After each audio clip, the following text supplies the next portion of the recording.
Miarabanao tombokilasy tombovavy ary tokantrano amin'izao takariva ny zoma 10 oktobra 2024 izao tao anatin'ny fandarana manokana ianao iresahantsika bebe kokoa ny mahakasika ny tontolon'ny asa eto Madagasikara eto aloko eto ny floan'ny SSM eto Madagasikara Andriamatoa Herzo Andrianavalona Ramanambola iresaka amintsika mahakasika an'izay tontolon'ny asa eto Madagasikara izay sy ny zavatra misy amin'ny akabeny mihitsy eto amin'ny firenena amin'izao fotoana izao miarabanao tompoko. Miarabanao ary miarahaba ny teknisiana sy ny vahoaka malagasy izay mijery antsika any tokantrano any.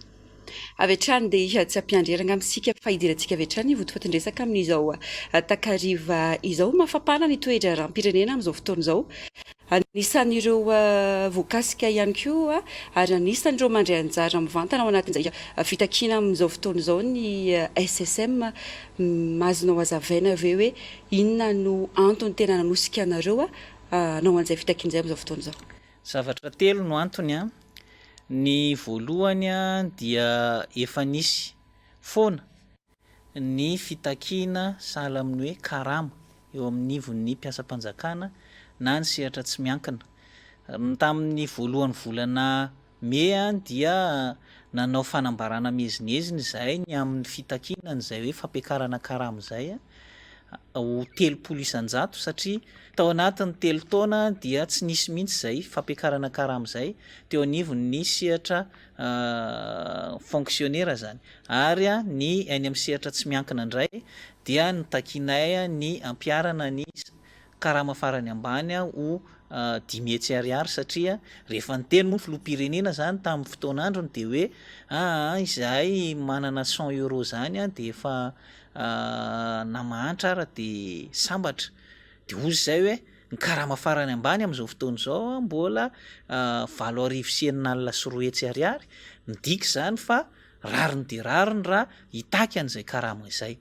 Rehefa teny moa zany dia tsy nanao loi de finance rectificative ny fitondrana mba hitondrana an'izay etaetana izay tao anatin'izay ka rehefa izay zany dia voatery izahay zany nanoratra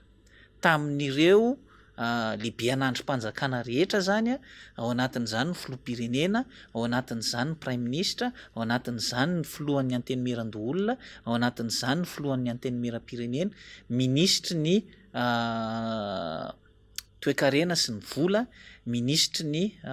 fonction publique zany ary nanaovanay copie ihany koa ny BIT sy ireo groupement des patronaux rehetrarehetra eto Madagasikara. Napetraka izany tamin'ny fiantombohan'ny volana Aogositra ary nanome 2 volana ny mpitondra fanjakana izay hamahana an'izany olana izany. Raha jerevana zany efa tapitra ilay 2 volana. Raha izay. Faharoa dia ohatr'izay ihany konkoa zany ny fitakiana amin'izao fotoana izao ny resaka indemnité de logement ny mpiasam-panjakana, ny resaka statut général ny agent public, eo ihany koa ny resaka prise en charge ny fonctionnaire satria amin'izao fotoana izao dia hôpitaly tsy miankina anankiray no tsy maintsy andehanan'ny mpiasam-panjakana rehefa marary izy. Fa maninona moa ny hôpitalim-panjakana no tsy afaka hiantoka an'izay mpiasam-panjakana ny fanjakana mba hamelomana an'ireo hôpitalim-panjakana ireo dia izay koa zany ao anatin'ny fitakianay. Ohatr'izay ihany koa ny fanaovana analizy izay efa teo aloha dia nisy ny Institut Pasteur kanefa dia najanona zany fa dia lasa ny IMM irery ihany ka takianay ny hanokafana an'izay. Izay zany ny antony iray voalohany. Ny antony iray faharoa dia noho ny ireo namanay izay nanaovana antso-jay satria aza adino fa tao anatina fotoana lava 7 taona izay nitantana ny Rajoelina ny firenena dia sahirana dia sahirana ny syndicat na maneho hevitra ara-tsindikaly azy satria ny antony dia matahotra amin'ny resaka affectation, matahotra raha vao misy ny grevy tapaka ny karamany, matahotra raha vao ohatra ka tsy mifanaranaraka amin'ny mpitondra fanjakana dia ohatrany nahazo ny CNAPS niditra any amin'ny fitsarana, ohatrany nahazo ny tao Mesupressy syndipersa Mesupressy niditra any amin'ny fitsarana dia lasa sursitaire le mpitarika syndicat. Nisy ny affectation disciplinaire ohatrany namana nahazo ny secrétaire général adjoint ny SSM noho ny famakiana communiqué tamin'ny hainao manjery. Zany zavatra zany zany no antony mahatonga anay hoe mba efa tsy rariny kosa ity fa zao zany ny fotoana izay ahafahana mitaky. Eo ihany koa zany ireo namanay azadino fa ny conseil municipal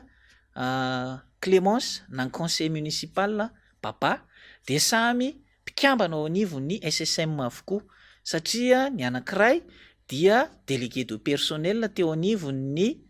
Air France, tao anatin'ny randrana syndicale moa izy zany ny syndicany fa syndicaliste izy zany. Ny anankiray indray dia filohan'ny FTR na ny fikambanan'ny taxi Antananarivo renivohitra, izay fikambanana miaro ny zoan'ireo taximan-reo zany. Ka izy dia membre ao anatin'ny SSM, dia lojika be zany izahay tonga niaraka tamin'ny zareo nanotrina andry zareo teny amin'ny fitsarana, nanotrina andry zareo amin'izay ady izay nataondry zareo, ka rehefa hoe ny samborina ry zareo dia tsy maintsy mirahina amindry zareo izahay. Ary ny farany dia ny farany mahatonga anay miditra ao anatin'izao dia tsotra be hoe noho ny herisetra ampiarina amin'ireo zandry zanakitsika izay mitaky ny zo fototra, satria ny zo fototra izay nitakiandry zareo izay mitovy amin'ny anay ihany koa, mitovy amin'ny antsika rehetrarehetra izay malagasy monina eto Madagasikara, dia ny hahazo rano sy ny hahazo jiro ary ny ady amin'ny kolokolo konkoa zany izay nataondry zareo anatin'le izy. Ka noho izany zany no ireo antony telo lehibe ireo na tonga ny SSM nanapa-kevitra hoe ndao amin'izay ary hetsika, satria fotoana izao fantatritsika dia fantatritsika tsara fa maharary ny mpiasa malagasy, fantatritsika fa izay miteny dia ampitahorina, ary ny olana lehibe indrindra ao anatin'izany dia na dia efa tena hoe mahantra sy mijaly ary miaritra ary ny mpiasa dia tsy afaka mba mitaky an'le zo kely izay tokony hananany koa. Nefany amin'ny lafiny ilany ny raharaha ara-toekarena tsy misy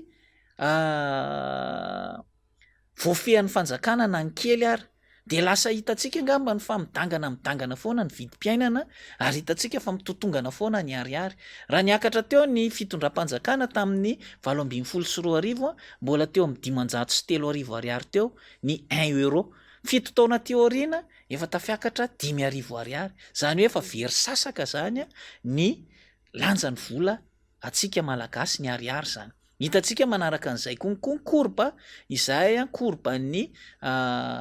taux d'inflation zany dia mazava ho azy fa potika ilay fiariana ara-toekarena, ary hitantsika ihany koa fa na ny sehatra tsy miankina rehetrarehetra ary dia mitaraina daholo noho ny afitsiko ny délestage. Zany rehetra zany tsy fahaizana mitantana, satria ianao raha ohatra ka alohan'ny idirana eo amin'izany fanjakana izany dia efa tokony mba manana paikady ianao entina hiatrehana ny amahana ny olan'ny jiro sy rano, satria ny antony dia tsotra ihany hoe ny fananana paikady politika energetika izay tokony efa mirafitra mipetrapetraka tsara, dia efa tokony hita ao anatin'ny à court terme, moyen terme, à long terme. Tsy nanana an'izay politika sy paikady izay ny fitondram-panjakana mipetraka, hany ka namono an'ireo petite et moyenne entreprise izay mivelona amin'ny fanaovana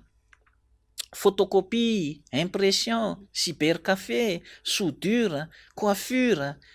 poissonnerie, fanaovana glasy. Zany rehetra zany dia anisan'ny sehatr'asa potika daholo. Ka rehefa potika izany, ny anankiray no moa nefany dia ny resaka valifaty politika dia nakatona ilay orinasa izay mamelona olona betsaka ihany koa ao anatin'ilay izy. Zany rehetra zany namotika n'ilay seha-piariana eto Madagasikara, ka nahatonga n'ilay fitotongana ny toe-karentsika sy ny aro-karentsika zany ao anatin'ilay izy. Marina nandalo krizy isika, fa raha mpitondra tena hoe nahay nanao anticipation, tsy tratra ohatr'izao zany Madagasikara. Ary izay zavatra izay no antony mahatonga anay niteny tany amin'ny taona 2024 izahay dia efa nametraka an'izany hoe ny thème natao tamin'ny 1er mai dia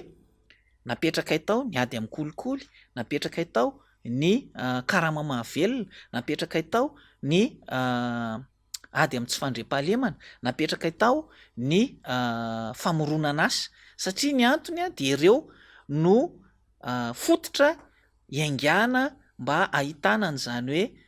toe-karena misondrotra izany. mandroso izany zany ka raha ilay fandrosoana izay dradradradraina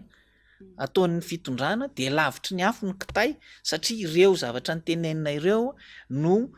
ahafahana mampandroso an'le firenena, ahafahan'ny vahoaka malagasy misitraka asa mahavelona, ahafahan'ny orinasa miroborobo, ahafahan'ny olona mamokatra any ambanivohitra satria rehefa tsy misy ny fandriam-pahalemana dia tsy misy ihany koa zany ny lasa tsy miroborobo ny any amin'ny tontolo ambanivohitra zany de ny vokatra rehetrarehetra lasa tsoka daholo ny olona miakatra ny renivohitra de zara raha mahavita mamboly sy miompy ny any ambanivohitra noho izay insécurité zay. Zany rehetra zany no miteraka an'ilay hoe andaotsika ampiakapeo amin'izay satria fotoanany zao ahafahana mampaneno lakolosy, ahafahana mitaky ny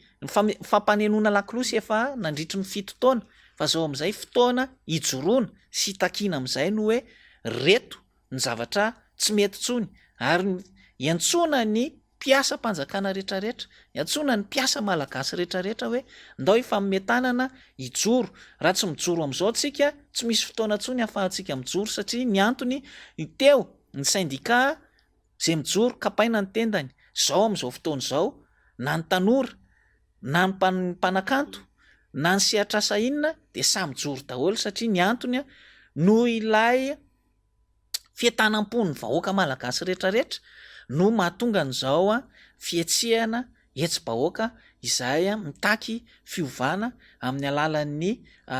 ny anay zany mpiasa de mitaky an'izay hoe reto ny maharary anay, reto ny zavatra takianay de fotoana izao tokony hijoroany ny mpiasa-panjakana rehetra mba tsy hisy intsony le hiteny hoe fahaizany syndicat reo ary zay efa mijoro fa ny tsika mpiasa no tokony ho tonga saina ao anatin'izay hoe aiza indray ary ianareo fa izay indray zao miandry anareo satria teo tsika fa metsiny teo satria ny syndicat tsy mitarika fa matahotra ny ohatr'izay koa ty ampiasa zany de zao zany ny fotoana mahamety azy. Ao anatin'izay indrindra fito taona hoy izy ianao teo no anianan'izay zavatra be dehibe zay ny mpiasa ny syndicat ao anatin'izay iny maninona ny hoe ny amin'izao fotoana izao nareo vao hoe andeha anao an'izay fitakian'izay misy antony manokana ve zany na mpifanarana amin'ny zavatra misy amin'izao fotoana izao? Araka ny efa nyteneniko teo ngambany de tsotra ihany hoe vao tamin'ny 2 volana zay nametraka an'ilay taratasy fangatahana fampisondrotana karama tao anatin'izay 2 volana zay zany efa tapitra le 2 volana joro zany zay manatanteraka an'le izy efa préavis nge zany efa 2 mois 2 volana ny préavis zay nomena ny fitondram-panjakana tsy nisy valiny ary tsy nisy na de kely ary zay ny mahagaga ao anatin'le izy no hoe efa andefasana taratasy zao ny any amin'ny filoham-pirenena de azao hoe inao vao hiteny hoe inona ny tena dradradradrainareo eny an-kianja fa avia ty miresaka 4 taona atao anatin'ny 7 taona izahay nangataka fionana tamin'izany filoham-pirenena zany fa tsy mbola voaray na ny kely ary nindrasa nitatra foana ilay olana goavana zay sedrainy ny mpiasa-panjakana satria aza adino angefa na resaka poste budgétaire zay adiniko ny teny azy teo koa mbola maharary ny mpiasa-panjakana zany fa maninona moa ny recrutement de tsy maintsy atao any amin'ny gendarmerie ny mpitandro ny filaminana foana ny tsy maintsy atao nga ny mpitandro ny filaminana afaka anao ny asan'ny dokotera, nga ny mpitandro ny filaminana afaka anao asan'ny mpampianatra, nga ny mpitandro ny filaminana anao afaka anao asan'ny douane, nga mpitandro ny filaminana afaka anao asan'ny impôt, nga mpitandro ny filaminana afaka anao asan'ny trésor sy ny any amin'ny vondrokasa rehetrarehetra zay tsy voateniko teo daholo na ny any amin'ny ministèren'ny environnement zany na ny any amin'ny ministèren'ny pêche zany na ny any amin'ny ministèra hafa zay tsy voatoniko rehetrarehetra teo zany samy mijaly an'izany resaka poste budgétaire zany daholo. Ny olana nefa amin'izao fotoana izao no mandeha retraite ihany no maty am-perinasa ihany nefa tsy misolo ilay mpiasa-panjakana ary tsy misy solony ao anatin'le izy zany rehetra zany anisan'ny marary ao anatin'ny fianakaviam-bean'ny mpiasa-panjakana. Ny aty amin'ny sehatra tsy miankina dia tena mampalahelo satria ny antony dia tsotra ihany no hoe tena manjaka manao zay tiany atao ny mpanambola rehefa manoloana ny zoan'ny mpiasa zany zavatra zany misy ane matahotra ny miditra syndicat satria tonga de tapahana ny tendany Zany no mahatonga ny eto amintsika ny taux de syndicalisation eto Madagasikara ambany satria noho izay fampiororona mahazo ny mpiasa izay de lasa matahotra izy na de zony ary voafaritry ny lalam-panorenana zany, voafaritry ny charte internationaux rehetrarehetra izany, voafaritra amin'ny statut général ny fonctionnaire zany, voafaritry ny code de travail zany, zoanao miditra syndicat ary zoanao mitaky an'ireo zo rehetrarehetra zay omeny lalàna hositrahan'ny mpiasa. Zany rehetra zany anisany daholo mahatonga any hoe zao voataitra daholo amin'ny torimasony satria ny antony tratran'izay fampiororona zay daholo tao anatin'izay fitotoana izay ka antony nahatonga ny pirina ohatra ny saka kely daholo ny akebiazan'ireny syndicat reny fa zay manambava ihany no masa miteny de reny ihany no miteny zany de zay ny zavatra zay no antony mahatonga anay zany hoe fotoana zao ahafahantsika menakavy mijoro mitaky any zavatra izay makarary atsika. Eo ihany koa ny distinction honorifique ho an'ny mpiasam-panjakana izay tapaka tanteraka nanomboka tany amin'ny taona 2014 makaty fa vitsy de vitsy sisa mba mahazo nefa nyzany zavatra nandeha ho azy tamin'ny fotoan'androny izay mba hoe anatsarana ny retraite ny mpiasa kanefa de nitapahany zao fitondrany zao zany vitsy de vitsy mahazo. Zany zavatra rehetra zany no makarary mahatonga an'le fa maninona no zao no mitsangana sy mijoro ary efa naveriko teo ihany koa an'le hoe mba ho firaisakina am'ireo zandry zanaka satria samy marary jiro sy rano ihany koa. Fitakiana jiro sy rano manko raha ny tena tokony ho izy de ny zon'ny mpanjifa no tokony taky an'izany kanefa moa zany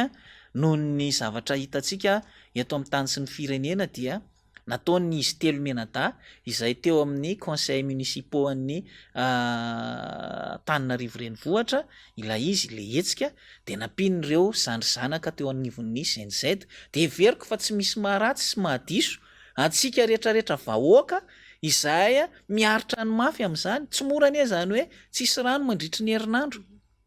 ary lany vola budget kelytsika karama kely efa kely io mbola animbinana indray anakaramana 10,000 isaky ny bidon de eritreretinao am'zany zany eo anatin'ny ray andro zany de tena mitsitsy rano na ny rano ary zany tsitsina ihany koa satria tsy maharaka le toe-bolan'ny isam-pianakaviana ka tsy maintsy tsitsina le rano nefany mbola andeha hiasa de hitantsika angambany fa tsy mifammetsy intsony zay any anaty bus ny any amin'ny toeram-piasana any fa somary maimbomaimbo helika daholo le malagasy rehetra rehefa mandeha somary maimbomaimbo daholo satria ny antony dia tsisy rano ary ny tena nahazendana sy ny napalahelo ny matsikaiky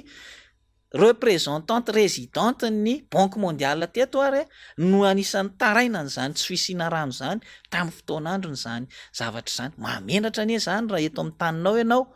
no misy vahiny no miteny an'izany izany zavatra zany fitakiana zay tsy tokony hipetraka itsony aty amin'ny taona 2024 nen'ny olona zany zavatra zany tany amin'ny taona 700 tany angambany itsika zany efa verifiry siècle teoriana lasa izay fitakiana fototra izay tsy tokony hipetraka lasa mbola takitsika aty amin'ny ary mahavariana fotsiny de zao no hoe efa izy flo tamin'ny tetezamita nahafantatra n'izany zavatra zany hoe efa nisy délestage tamin'izany fotoana zany tokony efa mba nanana politika izy ny omanana efa tokony nahafantatra izy inona ny olana fototra ao anatin'io orinasa jirama io na vita izy nanakiana mafy Andrajonary Mampianina tamin'ny fitondrany kanefa rehefa tonga amin'izay izy fito taona Rajonary Mampianina 5 taona tsy nahavita 5 taona kory de nialy fa izy zao efa 7 taona mahery nefa ny mbola tsisy lohany tsisy vodiny ihany le délestage fampanantenana pokaty foana nomena n'ilay vahoaka malagasy hoe efa mareta kely tsika embolana sy 7 volana eo de milamina io afa-kery taona indray mametelo herinandro anao andre matoa ministra mahana vahaolany délestage afa-kery taona indray tsy hivoaka ato andeha kaleka ato raha tsy misy vahaolana momba nyity jiro ty afa-kery taona indray zao zany de hoe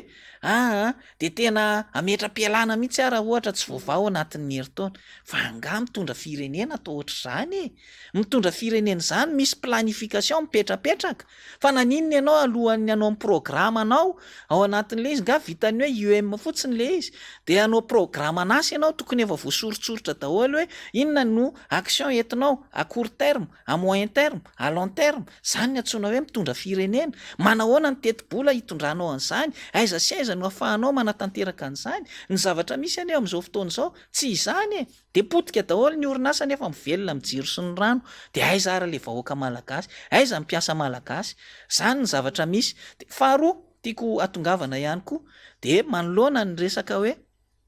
tontolon'ny asa zay ihany mikorotana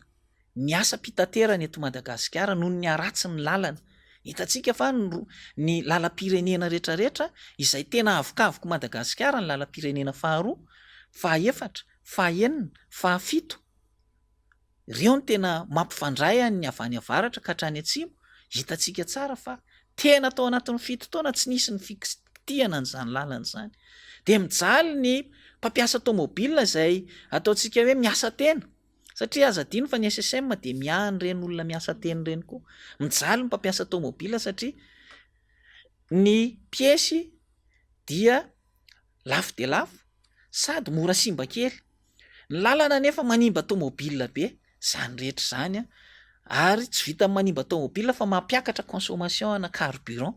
de mijaly le olona mampiasa tômôbilina nefa reny olona reny mampiasa olona hafa koa satria misy ny chauffeur misy ny aide chauffeur izay mivelona zany anie ny olana eto Madagasikara ny fitondram-panjakana tsy mahavita mampiditra investisseur direct étranger eto mety misy ray soroa ihany fa kely fa tsy misy hoe tena en masse ngeza be jereva zao ny tamin'ny fotoanandro ny QMM sy ny Ambatovy mety hoe kely le anina fa nisy avantage économique ngeza be niditra tamina société maro no afaka namatsy an'ireo orinasy ireo ary mpiasa malagasy maro no afaka nivelona tamin'ireo société izay mpamatsy ireo sy tamin'ny asa mivantana izay nisy mety misy tsy nahafa-po tao anatin'izany ary zay mety mahatonga ny olona manohatra nyty resaka base tuliary ty satria hoe efa tafiditra ny QMM sy ny Ambatovy io fa mba ielana amin'izay olana ngeza be nateraky ny teo aloha zay dia tokony eritreretina tsara sy dinihana aloha ny ao ambadika rehetrarehetra an'izay moa ve tena izay tokoa ny tena vahaolana hitondrana n'ilay raharaha akoatran'ny investissement direct étranger amin'ireo grande mine ireo moa ve tsy afaka mba manetsika orinasa goavana jerevina eny any ivelany rehetrarehetra miazakazaka ohatra raisitsika hoe any Rwanda efa tonga any ny BMW sy ny Mercedes manangana usine mba ahafahana mivarotra tômôbilina reo ohatr'izany any amin'ny firenena hafa de ohatr'izany miazakazaka ireny mpamokatra fiara ireny na mpanao telefona mba manome asa n'ilay tany ny tanàna izay misy satria ny climat des investissements sy ny climat des affaires ao amin'le toerana dia favorable ho an'ny mpandraharaha mpitondra vola eto amintsika ny investisseur direct nationaux araka le nyteneniko teo hiaran'ny antso-jay daholo ny akebiazany redressement fiscal zavatra be de be zany niaran'ny anaovana antso-jay ny mpanao politika moa ka manana orinasa de antso-jay politika ny anaovana azy ao anatin'le izy zany ny zavatra misy eto Madagasikara ka ahoana ary ny fomba ahafahana manana ataontsika hoe karama mahavelona eto Madagasikara ahoana ny fomba hifehezana ny inflation eto Madagasikara raha ohatra ka laya sy ampiariana rehetrarehetra mihitsy ny marary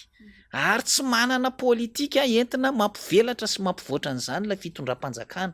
zany zavatra zany no antony mahatonga anay miteny zany hoe tsy mety tsony zao mila mijoro tsika ao anatin'le izy ndao takiana aloha ny antsika rehetra ary mpiasa-panjakana ndao kory ianareo any amin'ny sehatra tsy miankina mijoro fa raha izao miara-maty eto daholo ny taux d'inflation ny karamany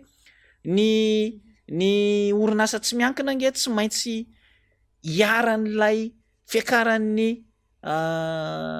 fitotonganan'ny ariary foana sy le fiakarany vidin-javatra foana de lasa any amin'le mpiasa le izy avy eo no anina hoe za tsy mety hampiakatra karama le mpampiasa satria izy ara ny efa tsy pozipozy zany ny orinasa ny akebiazan'ny orinasa amin'izao fotoana izao zany rehetra zany no olana ka mahatonga anay tsy maintsy hoe mijoro ary miantso an'ireo namana rehetrarehetra hoe naiza sehatrasa misy anao raha mifanjakana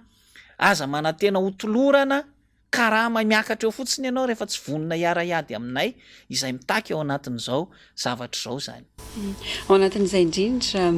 misy ny olana aiza hoaiza ny vahaolana ao anatin'izay hoe tsy misy na hoe ny finiavana manao mamaly olana mihitsy ao anatin'ilay izy raha ny fomba fijerinareo azy. Volonté politique io isika arak'le teneniny Ingia Rajoelina tamin'ny fotoan'androny dia izy mihitsy moa miteny na 30 taona na 40 taona na 50 taona na 80 taona tsika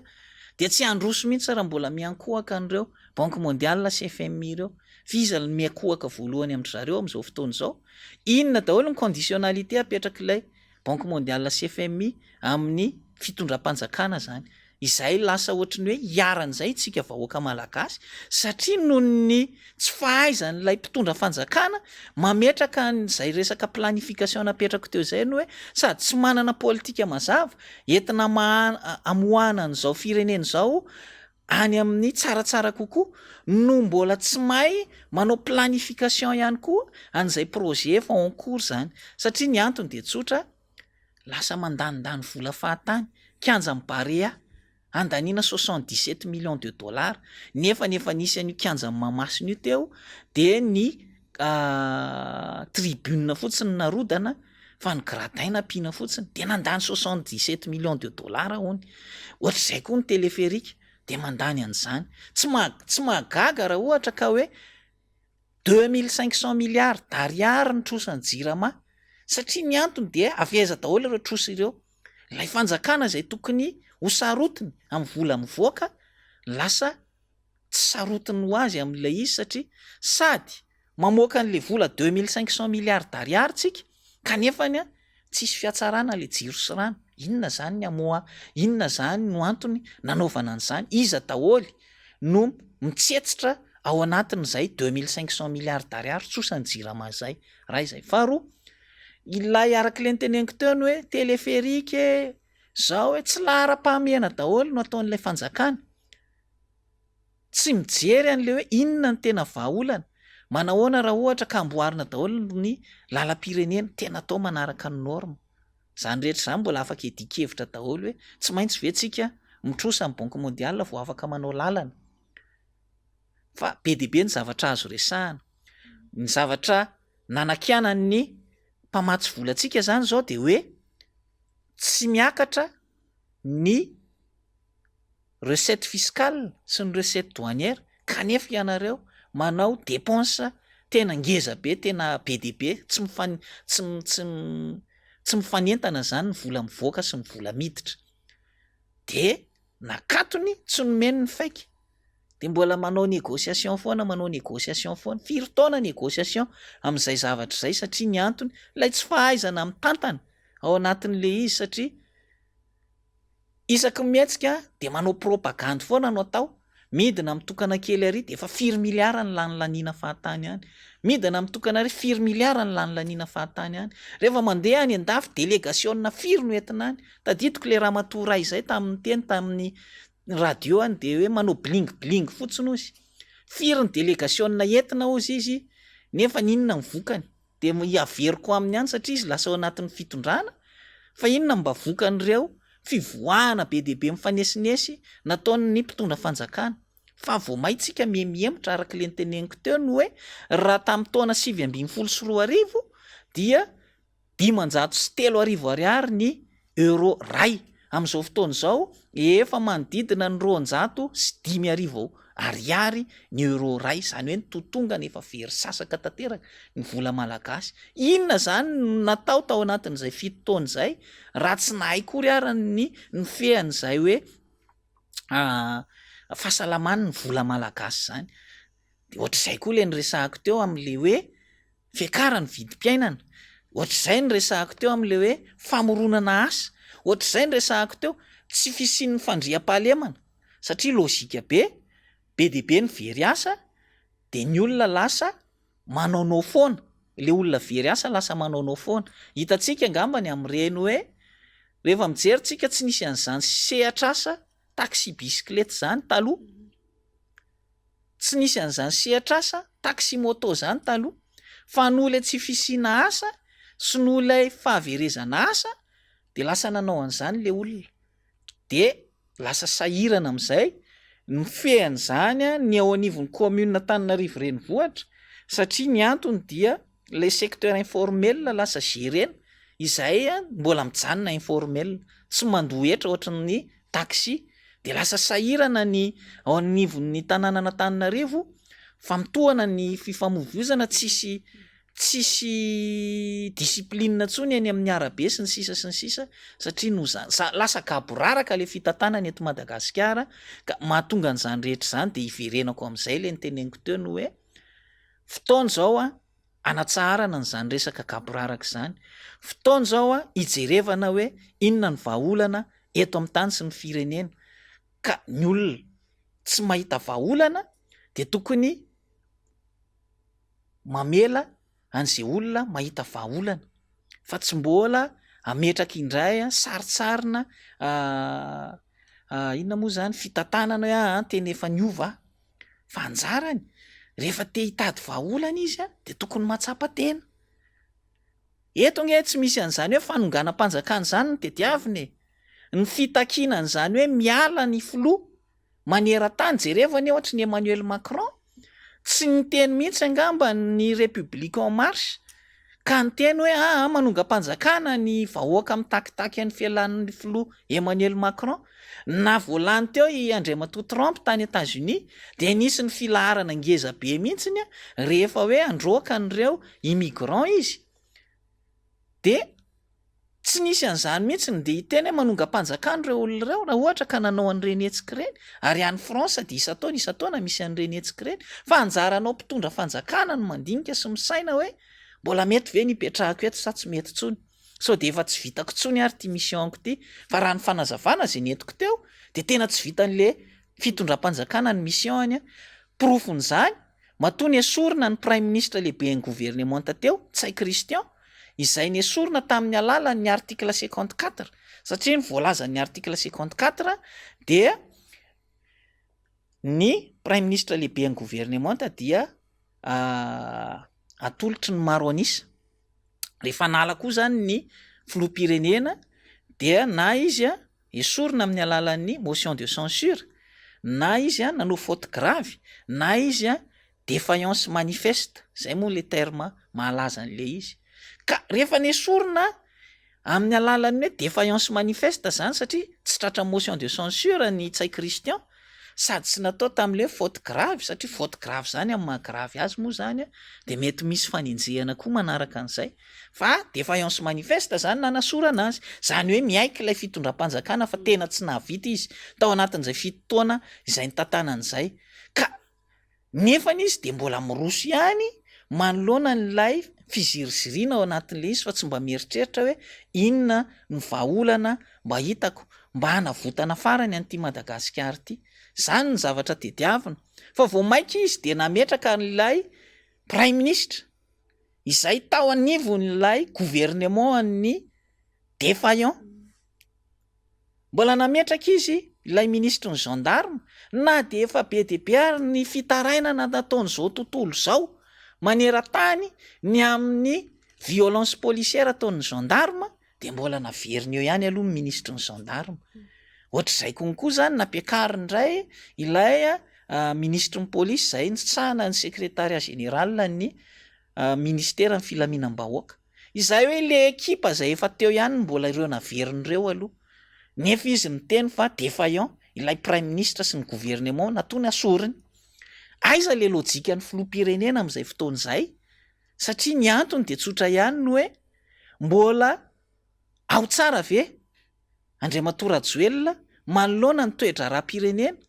satria lasa mifanipaka ilay fanapahan-kevitra nanala n'ilay prime ministre sy ny fanapahan-kevitra namerina nanendry an'ilay prime ministre vaovao sy ireto membre ny gouvernement anankitelo reto tena mifanohatra zany satria ilay fitondrana gouvernement teo aloha lazainao fa défaillant nefany ekipany ihany no ampiakarinao zany zavatra zany no antony mahatonga ny hoe tsy mitombina ilay fiampangana no hoe mitady hanonga-panjakana ny zavatra nataon'ny Rajoelina tamin'ny 2009 no antsoina hoe fanonganam-panjakana rehefa nitaky ny vahoaka dia niala nge Andriamatora Valomanana rehefa niala Andriamatora Valomanana nafindra ny fahefana tany amin'ny direktoara militaire fa izany nanery an'ireo direktoara militaire ireo nanapasy an'le fahefana iny zavatra iny ny antsoina hoe fanonganam-panjakana amin'izao fotoana izao reto vahoaka izay ao anatiny ny tanorantsika ao anatiny daholo ny génération X, Y ao anatin'ny syndicat tsy mbola nanitsaka jaune rouge tsy mitovy ny tamina tao tamin'ny 2009 ka de hoe tsofokirano nareo ry vahoaka mandehana raha andeha makany Ambotsirohatra fa za iverina eto tsy nisy an'izay izy efa mahafantatra fa jaune rouge miakatra any Ambotsirohatra de anisan'le nitomany izy tamin'izany fotoana izany rehefa ohatra ka tonga ny le fitifirana vao andapa Général Ravalomanana Risara moa de efa niteny mihitsy hoe matimaty fahatany raha ohatra ka manafika tobiny zandarma na lapam-panjakana zany hoe ny olona ao anaty fitondrana io mahafantatra an'le izy zany fa Andriamatora Joelina de anisan'le nitomany mpamono olona ianao Andriamatora Valomanana fa maninona tsy mba nasiana sommation kory mba tiro en l'air na ohatra zany indre mandeha indroa fantelony fa averiko amin'le izy ankehitriny amin'izao vanim-potoana izao fa maninona ny dodafana lacrymogène ireo tanora ireo izay mitady ny toerana hoe mba ahafahany maneho ny heviny momba ny problema iainana eto Madagasikara fa maninona tsy manitsaka jaune rouge izy tonga de dodafanao lacrymogène fa maninona aiza ny solon-tenam-panjakana na ny préfet de police satria amin'ny situation ohatr'ireny matetika de ny solon-tenam-panjakana no miteny hoe miangavy anareo zay noho ny ohatr'izao sy ohatr'izao de metahy anareo fa maninona tsy nisy an'izay solon-tenam-panjakana zay natao tsinitsinina zany ny administrateur civil manoloana n'izay situation zay satria tsy mba eo ny solon-tenam-panjakana fa tonga de ireto force reto manaparitaka avy hatrany tsy mba misy inona tsy mba misy inona ary famonoana tena melohako mihitsy melohanay ao anatin'ny SSM ireny etsika baribarianina izay anaovana ny mpianatra anaovana ireo olona rehetrarehetra samborina sy ny sisa ireo mba manana fianakaviana ihany nareo le retsy ny zavatra takin'ireo any de jiro sy rano nefa tonga tamin'ny voalohany andro voalohany dodafanareo izy normal be le olona hoe tena tsy afaka miaino zany reto olona reto ka de andao ho takina indray ity zavatra ity zany ny zavatra misy raha mitaky an'izany izy veriko indray mandeha any France misy fitakiana foana isan'andro ary na ny syndicat isam-bolana misy foana ny fitakiana kanefany avelan'ny mpitondra fanjakana malalaka tsara izy ao anatin'izany ny eto amintsika izahay anao 1er mai de efa anaovana sotasota foana isataona ampifilafilaina foana ny toerana tsy omena raha vao ohatra ka toerana izay any fanjakana zany nefa ny zany andro iraisam-pirenena ianareo ange no mahatonga n'lay antsana lehibe eo amin'ny vahoaka sy ianareo lasa misy antsana lehibe satria ianareo de te ametraka fa anareo de mpanjaka sy Andriamanitra kely tsy refesy mandidy ka izay manelingelina anareo izay mitabataba anareo manao pouce inversé de efa naika napigadra zany zavatra zany tena tsy mety raha ohatra ka milazitsika fa firenena demokraty ary ny tena loza de tamin'le hoe tany amin'ny 7 ianao de nitaky fahafahana sy demokrasia aty amin'ny 7 mbola nitaky an'izay ihany koa kanefa ny rehefa tonga eo amin'le fitondrana ianao de ilay zavatra tena faran'izay tsy fanao indrindra amin'ny tany demokratika no ataonao zany tsy mety zay foana le hoe nahatonga n'ireny krizy miverimberina rehetrarehetra teto Madagasikara reny de noho ny tsy fiainon'ny mpitondra sy ny tsy fakana lesona tamin'ny tantaram-pirenena zay nisy zay zany no anton'le izy tsy mahagaga tsika raha midofotra satria ilay fitondrana sady efa tsy manana programa ekonomika mipetrapetraka ny tsy mahavita manao planification araka ny tokony ho izy no mbola zay saipatany seritreretiny ihany no ataony ary rehefa hitany fa mandeha amin'ny tsy tokony ho izy de ny olona indray tsy avelany iteny sy rahonana foana isak'izay mihetsika tsy magaga raha mitroatra sahala amin'io ny vahoaka noho izay sady efa mangirifiry izy noho ny fantrana kanefa koa ilay fahafahana miteny sy lay fahalalahana izay ao anatiny mihitsy no hoe sorona zay zany mahatonga an'lay izy efa natsidika teo ihany amin'ny hetsika ataon'ny solidarité syndicale de Madagascar mety hoe atraizany fetrany izay fitakiana ataonareo izay de mety manahoana ny endrika izay ho anareo izay misolo tena ny syndicat rehetrarehetra ny interpersana amin'izao fotoana izao. Ny nay de tsotra e mila valiana amin'ny fanagatahana mila valiana amin'ny fitakiana ary tafiditra ao anatin'izay alohan'ny fampiresahana aloha zany de misy ny préalable zay apetraka hoe ajanony aloha ny fandratrana sy ny famonoana an'ireo mpanao fihetsiketsehana izay araka ny teneniko teo hoe zandry zanakitsika ihany io ho anareo solombavam-bahoaka izay eo anivon'ny fitondram-panjakana zanakareo reo olona reo mety havanareo reo olona reo kanefany dia tsy mba nahitana teninareo na de ny kely ary iza moa zany mianteheran'le vahoaka malagasy rehefa tsy manao ny asany ny mpitondra normal be nge raha hitaky ny olona hoe mialinareo satria nareo tsy manao ny asanareo raha manao ny asanareo ianareo tokony manao interpellation an'ireo ministra ny forces armées reo ary mangataka ny fialan'ireo olona reo raha ny soloana le gouvernement tateo aloha kanefa efa gouvernement vaovao na dia mbola prime ministre sy ministre telo ary efa mahafaka mifehan'ny olona zany fa maninona ny mbola avelanareo gabraraka sahala amin'io famonoana ny zanaka malagasy de hoy aho hoe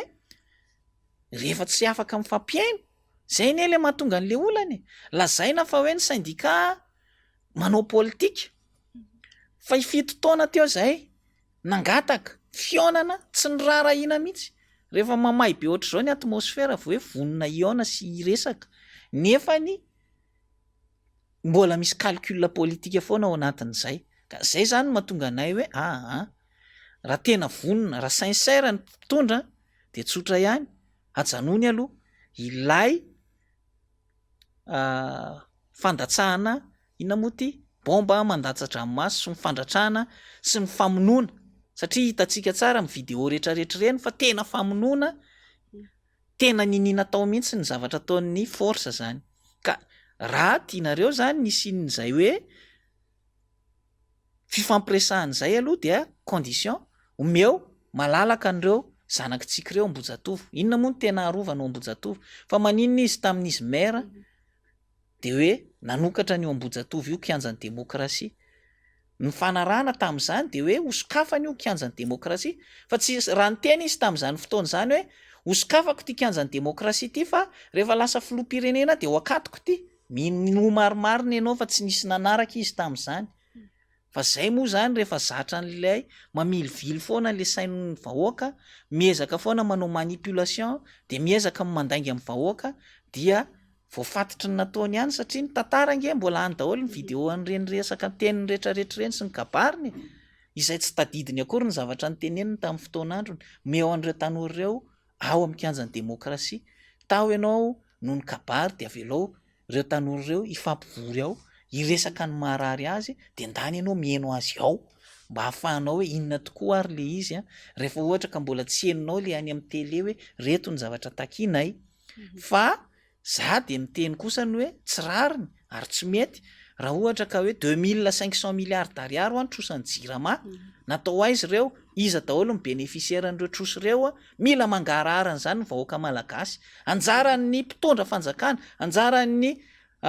député ny manao enquête parlementaire an'izany mba hahafahana mamantatra ny hoe iza no mitsetitra an'ity vahoaka malagasy ity loatra ao anatin'izany de zany rehetra zany no antony mahatonga anay no hoe miverina amin'le teneninao teo hoe oviana ary inona no ataon'ny syndicat ny syndicat de tsotra miezaka izay mamondrona tsikelikely ny hery araka ny teninay tany amin'ny 17 ny volana septambra hoe fanombohana ihany ty grève générale ity fa mandeha tsikelikely eo daholo de io efa hitatsika io zany zao mandeha ny any amin'ny sehatry ny fahasalamana reny interne reny ange efa anatin'ny sehatry ny fahasalamana ny any amin'ny faritany efa mihetsiketsika ihany koa ny eo anivon'ny fahasalamana na izy na iza manao an'le izy de efa samy mahatsiaro marary daholy ny sehatry ny fampianarana de efa hitantsika fa tonga saina daholy ny mpampianatra satria ny antony nampanantenaina izy tany amin'ny taona 2024 rehefa azo ny reto mpitondra fitondrany reto ny sezany tsy nisy tanteraka ny zavatra izay nytolomandry zareo dia zao zany mijoro indray ry zareo nampanantenaina izy 36 000 ariary endamite mitovitovy amin'ny logement tao anatin'ny loi de finance fa tsy nomena azy ireo fa maninona ny ataon'izany le mpampianatra za de mijoro kosa miaro an'ireo mpampianatra ireo en tant que président ny SSM mijoro miaro amin'ireo sehatry ny fahasalamana en tant que président ny SSM ary mijoro miaro ny mpiasam-panjakana rehetra satria tena farahidi ny mpiasam-panjakana raha eto Madagasikara mihoatra ny any ivelany na etsy amin'ny nosy rahavavintsika rehetrarehetra ireo na Comore na Maurice na La Réunion zany dia tena farahidiny tsika na Seychelles arany ka zany no antony mahatonga anay zany mijoro am'izao fotoana izao ka miantso ny mpiasam-panjakana rehetra mba ho tonga saina hoe fotoana fitakiana izao tsy tokony ataotahotra intsony tsy possible zany hoe ho tapahana karama daholo tsika ataotsika hoe manerana amin'ny Madagasikara efa 200 efa entre 215 000 300 000 eo zany ny isa mpiasam-panjakana ka de ho tapahanao karama daholo impossible zany fa no le tahotra tsika de exploiten'ny mpitondra isika hoe tsy mahavita ninino ireo satria ampitahorina lava foana fa eto zay dia miantso atsika zany amin'ny zay hoe tongafa saina daholy andao takina ny zavatra makarary atsika misy zavatra afaka ataon'ny mpitondra fanjakana eo anjara ny mampiena ny dépense zay araka teneniko foana hoe fa maninona moa zany ny fitondram-panjakana anatin'ny efa mahantra velona ny firenena mbola mahavidy 4x4 Toyota be deaibe eraky ny ministera atao inona moa zany fa maninona ny tsy maintsy hoe zany no terena tsy maintsy anaovana fandanim-bola eo anivon'ny fitondram-panjakana be deaibe ny zavatra afaka tenenina fa ajaniko hatreo aloha satria ny antony dia arak'le nyteneniko teo hoe izahay mahita ihany ao anatin'le izy hoe misy zavatra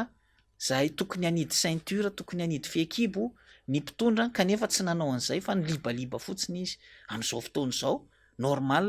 misy an'izao fipoahana izay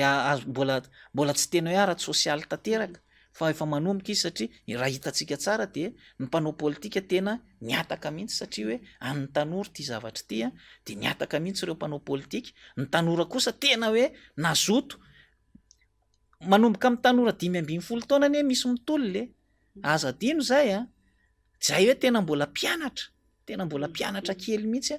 zay tonga saina amin'ny hoe ahoana ny avenirako ny filoham-pirenena range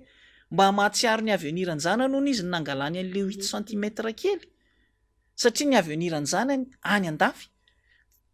zany ny atsoina hoe patriote hono izy na tia tanindrazana fa reto tanora kely reto efa mazava ny tenenina hoe nenay ny aveniran'ny zanakay de tsy tianay any andafy fa eto Madagasikara mba tokony hampieritreritra n'ilay mpitondra zany tokony hampieritreritra n'ilay filoham-pirenena zany satria izy miteny an'le nangalany an'iny taratasy kely iny na de nandikany lalàna ary dia nataony zany satria ho anjana nony fa ahoana ny zanaky ny malagasy zay zany fanontaniana de aza atao azakidina pena am'izany ny avenirany zaza malagasy fa tokony mba misaina am'izay hoe tena efa betsaka izay 7 taona zay efa betsaka izay 5 taona transition zay efa 12 taona ny tantananao nefa tsy mandeha araka ny tokony ho izy ilay firenena fa tsapatena no angatahana sisa mamaraparana angamsika ao anatin'izay hoe manahoana ny firaisan-kinanareo syndicat rehetra ao anatin'izao tonona izalazanao hoe arahana zay zao manao ihany koa no mety hoe fipetra iainanareo an'izay fitakiana ataonareo zay nanivondreo sehatra asa-panjakana maro samihafa eto amitsika ny afatra de tsotra ihany momba ny resaka fitakiana moa zany de efa nazavaiko teo hoe mitakitsika n'izay karama izay mitakitsika indemnité de logement zay mitakitsika ny statut général ny agent public zay mitakitsika n'izay hoe prise en charge alao ivoaka ho libre mpiasa-panjakana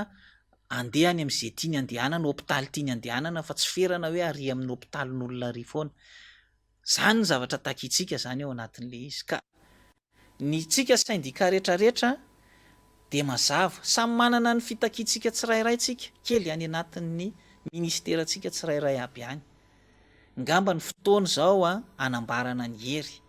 afaka takitsika foana zany miaraka ao anatin'le izy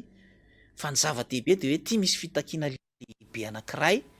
mba mety anova ny tantarany zanakitsika le izy, mba mety anova ny tantaratsika le izy satria ny antony de tsotra no hoe rehefa tsy mitenitsika tsisy fisondrotana mihitsy ao fa rehefa mitenitsika tsy maintsy hiazakazaka ireo hoe ity ny zavatra eritreretinay ka ahoana de anjaratsika am'izay fotoan'izay mety aminay na tsy mety aminay.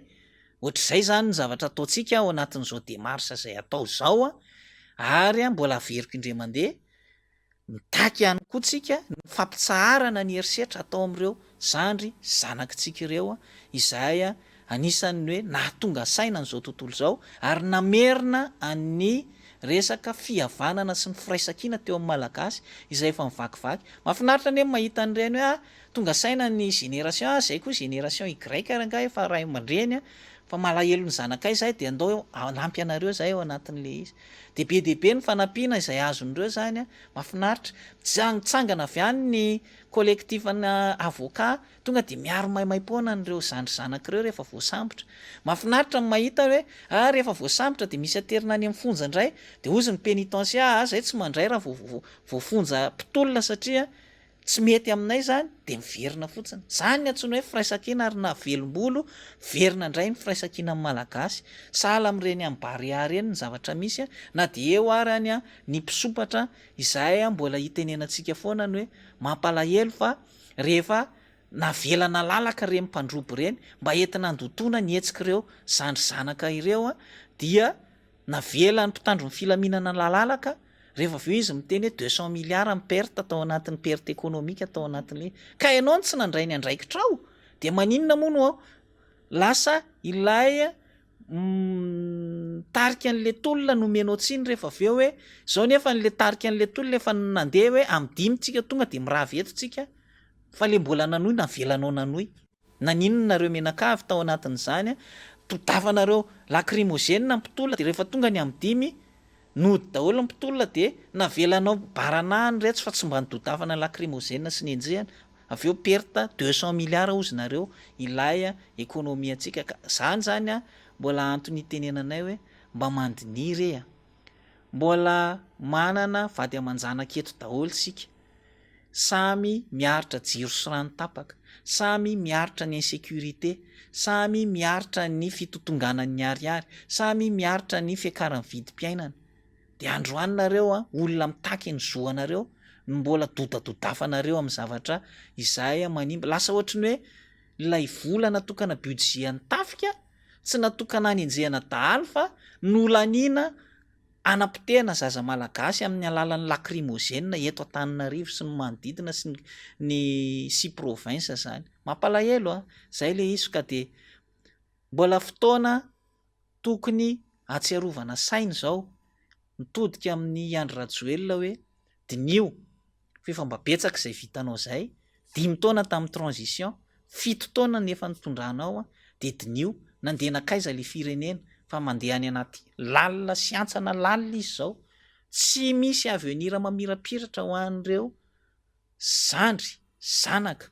zanaka ao mety efa arak'le niteneninao efa misy avenir satria zay nanomananao an'le 8 centimetre de mba efa mety zay ny fiainanareo président fa mba jerevony amin'ny tanora ankehitriny efa hita fa tsy vitanao tsony le baolina de mangataka zany zay hoe rehefa tsy vita le baolina président de atsovy ny organisme internationaux mba ifandamina sy ifandinika amintsika menakavy eto ahafahana mijery hoe ahoana no atao anarenana nyity fireneny ity zany ny zavatra tokony ho jerevana fa tsy iziriziry eto de ampijaly ny vahoaka malagasy eto zay zany ny afatra farany de miantso an'ireo mampahery an'ireo zandry zanaka ao anatin'ny Gen Z sy